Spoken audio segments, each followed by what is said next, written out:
सो खुदावंद अपने खुदा का शुक्र करें कि जिसने तंदुरुस्ती तवानाई में आज का दिन हम सबको बख्शा कि हम एक जमात की सूरत में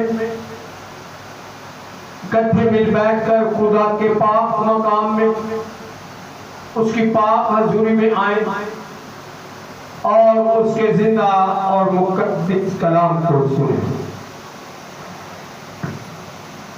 सो आज का जिंदा कलाम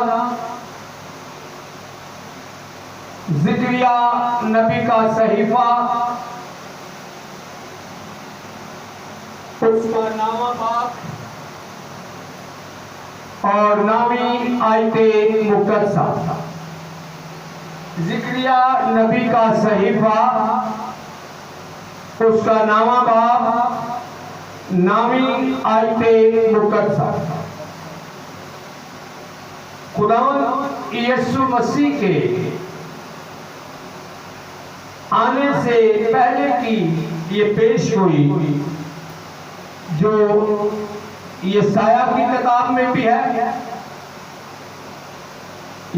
यिर्मयाह में भी है और उसी पेशगोई का जिक्र है। खुदावंद का मुकद्दस बंदा ज़िक्रिया नबी के सहीफा में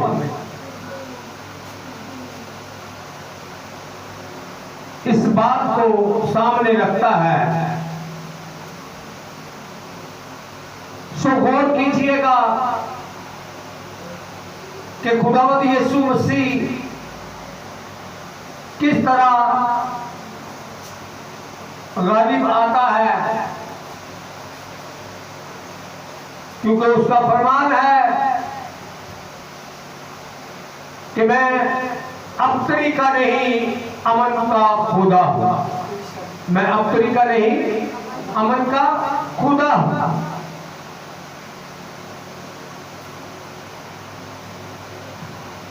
खुदावंद के जिंदा और मुकद्दस पाक कलाम में यूं मरकूम है, ए बिनते सयोन तो नहायत शादमान हो, ऐ टुकड़े यरूशलेम खूब ललकार, क्योंकि देख तेरा बादशाह तेरे पास आता है, वो सादिक है और नजात उसके हाथ में है। वो हलीम है और गधे पर बल्कि जवान गधे पर सवार है।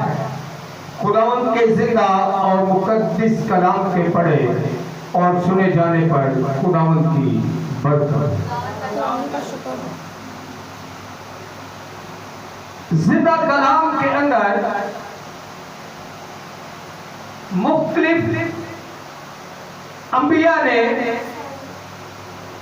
अपने सहीफों के अंदर रब्बना ज़ुल जलाल यीशु अल मसीह की पेशगोई की,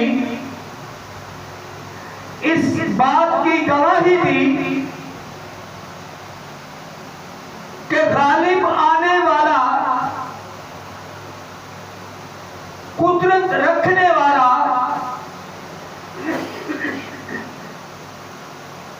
नजात देने वाला, उसकी खास निशानियां या उसके करदार में, उसके गफ्तार में, उसके कौलो फेल में क्या अंदाज होगा। खुदावंद के जिंदा और मुकद्दस कलाम में लिखा है, ऐ बिनते सयोन, ऐ दुकरे यरूशलेम खूब ललकार, शादमान हो, क्योंकि देख तेरा बादशाह तेरे पास आता है। मैं मैं याद दिलाता चलूं, उस वक्त लोग खुदावंद यीशु मसीह से यरूशलेम इस्राएल की बादशाही की तवक्को रखे हुए थे। जब खुदावंद ने अपना काम शुरू किया तो लोग ये समझे कि ये वो बादशाह है जो हमें रूमियों की गुलामी से, क्योंकि उस वक्त रोम एक बड़ी हुकूमत थी और इस्राएल पर भी रोम ही की हुकूमत थी। हेरोदिस बादशाह वो भी एक रूमी था। हेरोदिस बादशाह यहूदी या बने इस्राएल के कबीले में से नहीं था, वो एक रूमी था। लेकिन चूंकि वो इस्राएल का बादशाह था तो इसलिए यहूदियों का बादशाह कहलाता था, इस्राएलियों का बादशाह कहलाता था।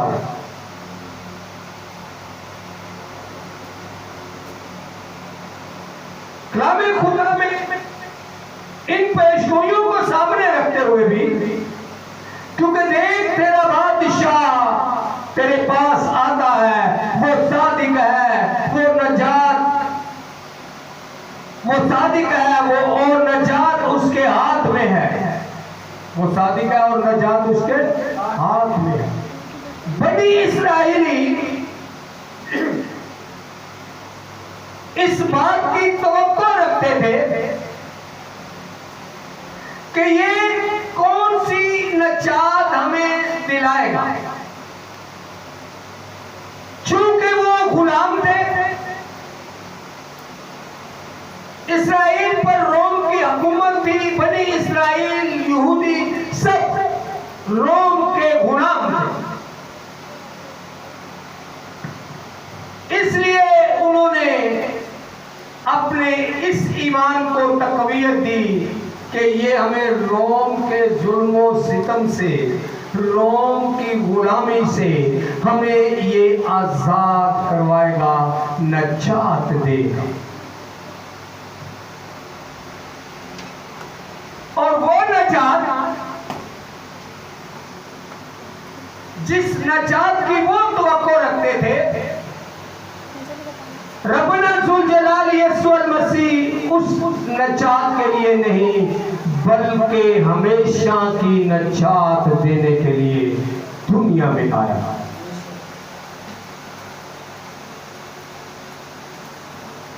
उस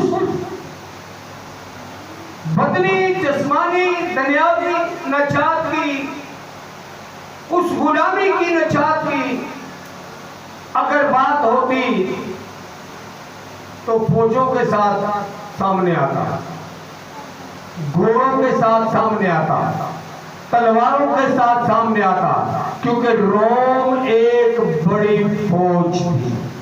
रोम एक बड़ी फौज रखने वाला मुल्क था। लेकिन रब्बना ज़ुल जलाल यीशुअल मसीह की ये गवाही, क्योंकि देख तेरा बादशाह तेरे पास आता है, वो सादिक और नजात उसके हाथ में है, वो हलीम है और गधे पर के जवान गधे पर सवार है। तो यकीनन आपने कभी भी ये नहीं सुना होगा कि जंगजू आदमी गधे के ऊपर बैठे, जंग करने के लिए वो गधे पर बैठ कर जाए। दुनिया का कोई वाकया, कोई कहानी इस तरह की नहीं है। अब ये बात यीशु अल मसीह पर ही क्यों और किस लिए आती है।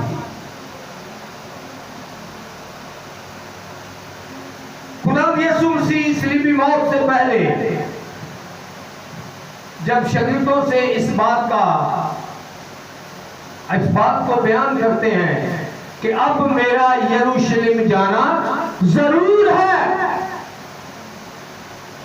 ताकि इब्ने आदम गैरों के हवाले किया जाए। किनके हवाले किया जाए? गैरों के हवाले किया जाए। और इस्राएली यहूदी सिर्फ आवाज लगाने वाले थे, उसको पकड़वाने वाले थे, इल्जाम देने वाले थे, उसकी मौत के ख्वाहिशमंद थे। लेकिन हवाले किनके किया गया? रोमियों के। हवाले किनके किया गया? रोमियों के।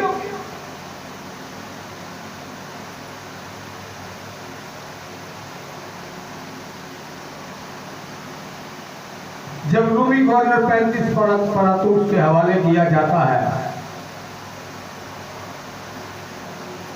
तीसरा ही नीचे आवाज लगा रहे होते थे सलीब दो, लेकिन सलीब का आर्डर कौन देता है? खैर कौन आर्डर देता है? खैर कौन। अब खुदावंद यीशु मसीह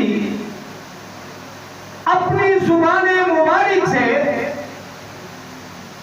इस बात को बयान करते हैं कि जरूर है कि अब मैं यरूशलेम जाऊं और इब्ने आदम गैरों के हवाले किया जाए। तो होना क्या चाहिए था? जल्दी सामान लेकर जाता मुकाबला करने के लिए, लेकिन कलाम अक़दस में जो रब्बुल ज़ुल जलाल यीशु मसीह की पैदाइश ही से पहले पेशगोई की गई, उसके मुताबिक खुदावंद यीशु मसीह ने गधा मंगवाया, बल्कि गधे का जवान बच्चा जिस पर कभी कोई पहले सवार ना हुआ था, और उस गधे पर सवार होकर वो यरूशलेम में गया। अब गधे पर सवार होकर मौत के मुंह में जाना, मौत की वादी में जाना, जहां उसके लिए मौत मुकर्रर है, जहां उसके लिए मौत के मंसूबे हैं, जहां उसके लिए मौत का पलंदा तैयार किया गया है, उस शख्स को गधे पर जाना चाहिए या घोड़े पर जाना चाहिए? उस वक्त के हिसाब से घोड़े पर जाना चाहिए, क्योंकि अगर भागना पड़े तो तब भाग भी जाए, लड़ना पड़े तो घोड़े पर सवार होकर लड़े। लेकिन खुदावंद यीशु मसीह गधे पर सवार होकर जाता। क्यों? इसलिए कि मैंने स्टार्ट में इस बात को सामने रखा कि खुदावंद रब्बुल ज़ुल जलाल यीशु मसीह के कलाम के मुताबिक कि मैं अब तरीका नहीं, अमन का खुदा हूं। किसका खुदा हूं? अमन का खुदा हूं। और जो अमन चाहता है वो जंग नहीं लड़ता। जो अमन चाहता है वो अपनी जान की कुर्बानी देकर अमन को कायम करता है और दूसरों की जान का मुहाफिज बनता है। Hallelujah, hallelujah, hallelujah. कलाम खुदा के मुताबिक वो हलीम और गधे बल्कि जवान गधे पर सवार। इसी आयत मुकद्दसा को, पेशगोई को रब्बुल ज़ुल जलाल यीशु मसीह के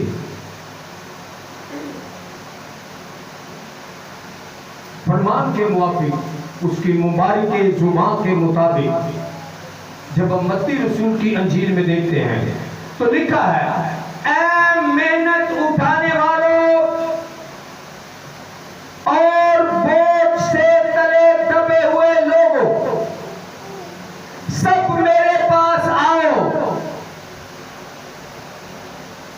मैं तुमको आराम दूंगा, मेरा जुआ अपने ऊपर उठा लो और मुझसे सीखो, और मुझसे सीखो। कैसे सिखाया? कि खतरनाक जगह पर, जहां पता है कि यहां मेरे साथ क्या होगा, उस शहर के अंदर जिन लोगों ने पकड़वाना है, जिन्होंने पकड़ना है, उनके दरमियान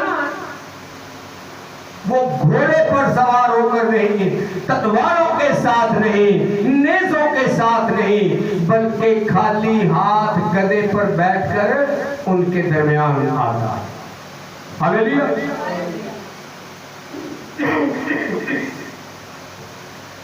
मुझसे सीखो। और ये आज भी ये बात आपके लिए, मेरे लिए सीखने की है, क्योंकि लिखा है कि जो मेरे कलाम को सुनता और उस पर अमल करता है वो मेरा है, और उसका कलाम ये है, क्योंकि मैं हलीम हूं और दिल का फरोतन, तो तुम्हारी जानें आराम पाएंगी, क्योंकि मेरा जुआ मुलायम और मेरा बोझ हल्का है। Hallelujah, hallelujah. आज खुदावन अपना बोझ आप पर, मुझ पर, किसी भी इंसान पर ऐसा बोझ नहीं है कि इतना हदिया दे, इतनी कुर्बानी दे तब बख्शिश। कलाम खुदा के मुताबिक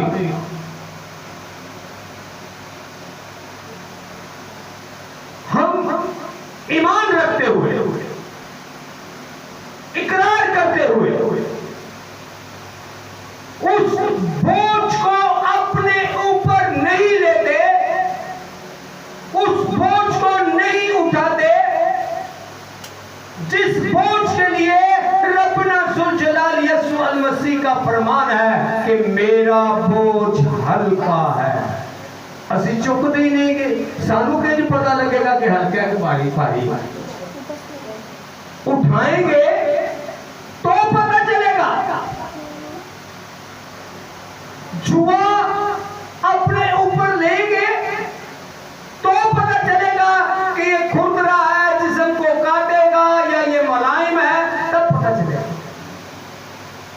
ये कलाम हमने सिर्फ सुनने तक रखा है, और फिर जिस तरह यरूशलेम में आने के वक्त में खुदावंद यीशु मसीह गधे पर सवार होकर यरूशलेम में आया, और यरूशलेम के लोग, बनी इस्राएल के लोग, ये तब तवक्कुआत रखते थे कि हम इस शख्स के वसीला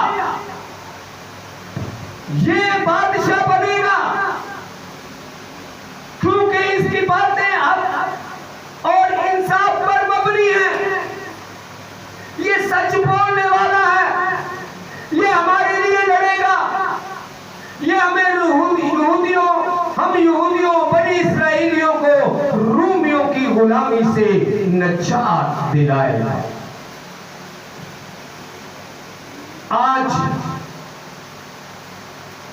जो ईमान उस वक्त, जो तवक्को उस वक्त लोग रखते थे, सेम वही तवक्कुआत आज हम रखते हैं।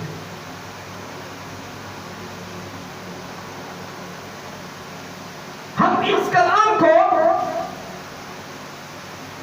हमेशा की जिंदगी के लिए नहीं,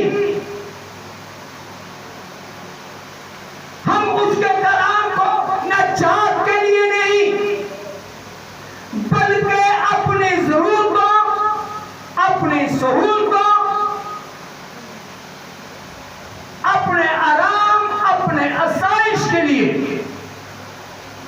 पर दुआ, दुआ पर दुआ, ये हो जाए, वो हो जाए, ये हो जाए, वो हो जाए, ऐसा कर दे, ऐसा हो जाए।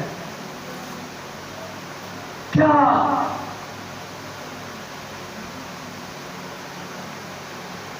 वो सादिक है और नजात उसके हाथ में है?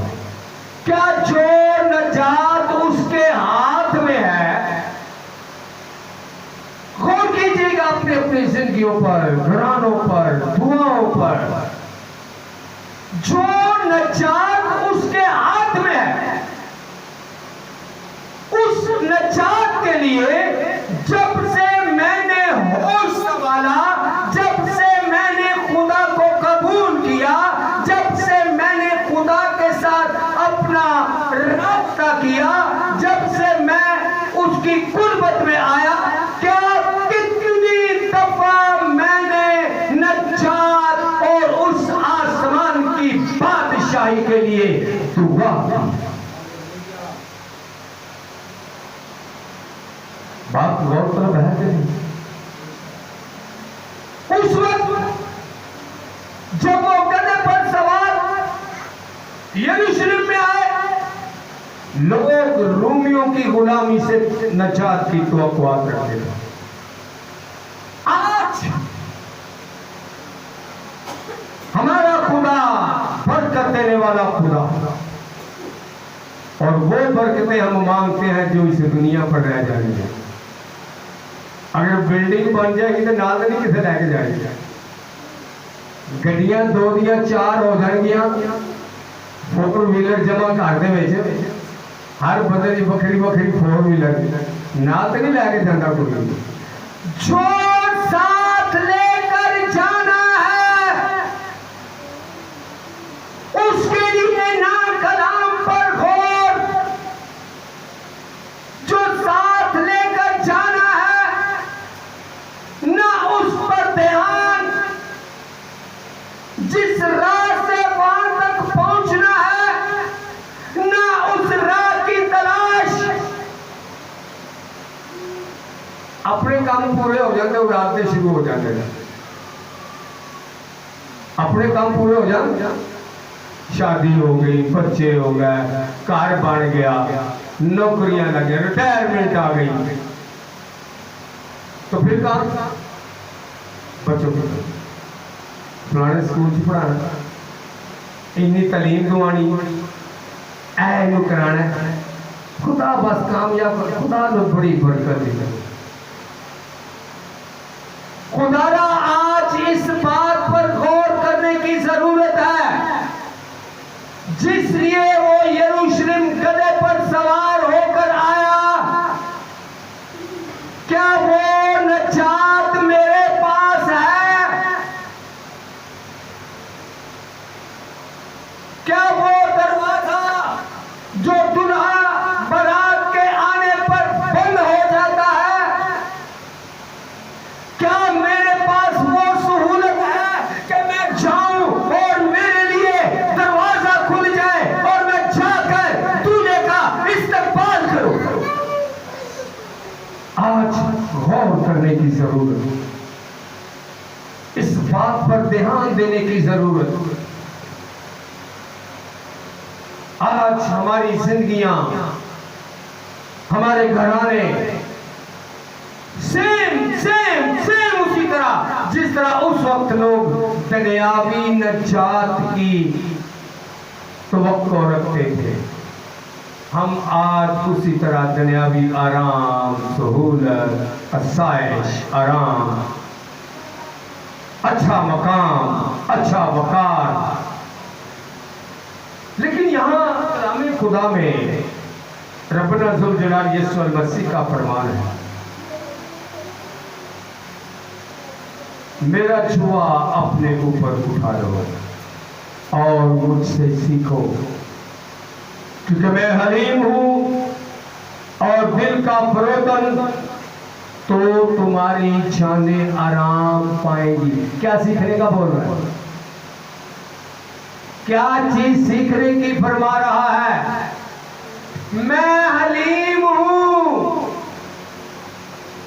दिल का फरोतन हूं, माफ करने वाला हूं,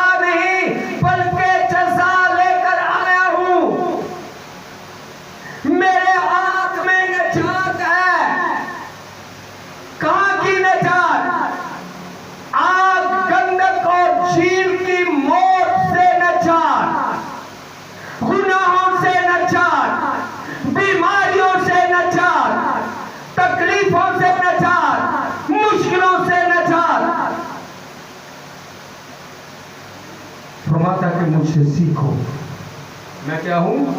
हलीम हूं और दिल का रोदन। तो तुम्हारी जानें क्या करेंगी? आराम पाएंगी। मैं हलीम हूं और दिल का फरोग, क्योंकि मेरा जुआ मुलायम और मेरा बोझ हल्का है। जो काम नजात के लिए करने का था वो रब्बना ज़ुल-जलाल यीशु मसीह कर गुजरे।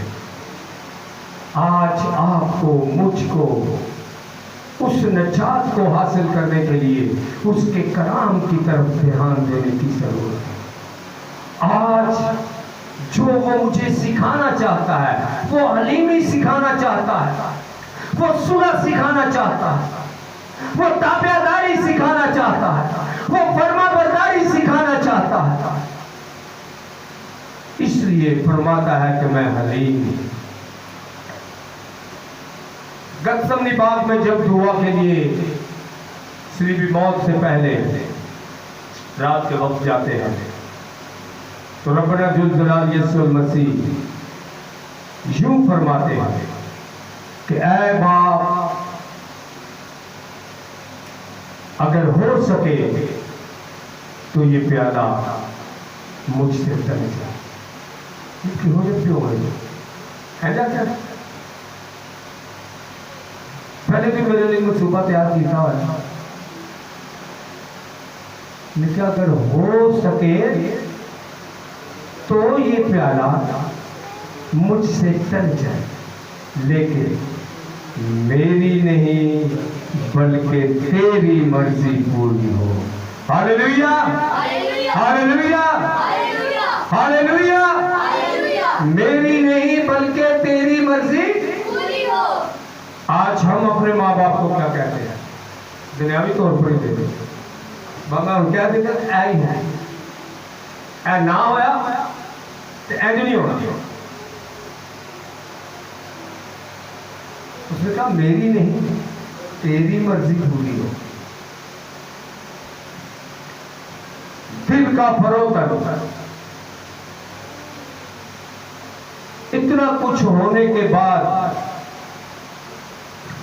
जब सलीब से नीचे लोगों को देखा तो क्या फरमाया? ऐ बाप, इनको पनाह कर दे। क्या कर दे? माफ कर दे, क्योंकि ये नहीं जानते कि हम क्या करते हैं। सलीब पर लटके हुए भी माफी सिखाई, माफी की तलकीन की।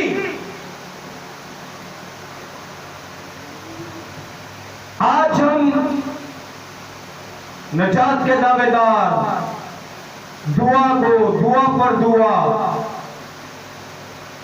लेकिन क्या ऐसा है कि किसी भाई, किसी बहन, किसी अजीज, किसी आस पड़ोस वाले से अगर गलती हो जाए तो हम कहें कि चलो कोई बात नहीं, इंसान है, कमजोर है, गलती हो जाती है, माफ कर दे।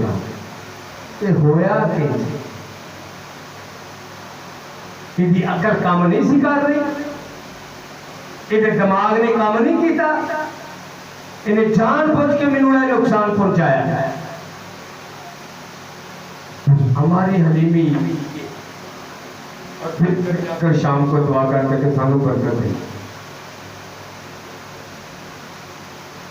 हमें क्या करना? बरकत देना। सो आज खुदा का सीधा कलाम आपका ध्यान उस नजात की तरफ लाता है जिस नजात के लिए उसने खुद को सलीब पर चढ़ाया, जिस नजात के लिए उसने कोड़ों की मार खाई, जिस नजात के लिए उसने कांटों का ताज पहना, जिस नजात के लिए उसने पसली में नेजा खाया, जिस नजात के लिए मुंह पर थकवाया, जिस नजात के लिए मुक्के खाए, और जिस नजात के लिए कब्र तक पहुंच गया और मौत पर फतह हासिल की, मौत के डंक को तोड़ा और कब्र पर फतह हासिल करके आपके लिए, मेरे लिए नजात को क्या किया? कायम किया। नजात को क्या किया? कायम किया। और अब उस कायम शुदा नजात को हासिल करना आपका, मेरा काम है। और ये तब होगा जब हम खुदावंद यीशु मसीह के फरमान, उसके कलाम के मुताबिक अपनी जिंदगी को अपनाएंगे, उसके किरदार को। बहुत सारे गीतों का मुझे यीशु जैसा कर दे, मुझे यीशु जैसा कर दे, मुख्तलिफ लफ्जों में बहुत सारे गीतों के अंदर। लेकिन भावे गीत गाने कुछ क्या देता तो ठीक काम खराब होगा। ये सीखने की बात है। बदनी दुखों तकलीफों से नजात नहीं है, बल्कि हमेशा की नजात के पीछे बात, हमेशा की जिंदगी के लिए उस नजात को हासिल करें। खुदा आप सबको बरकत दे। आमीन।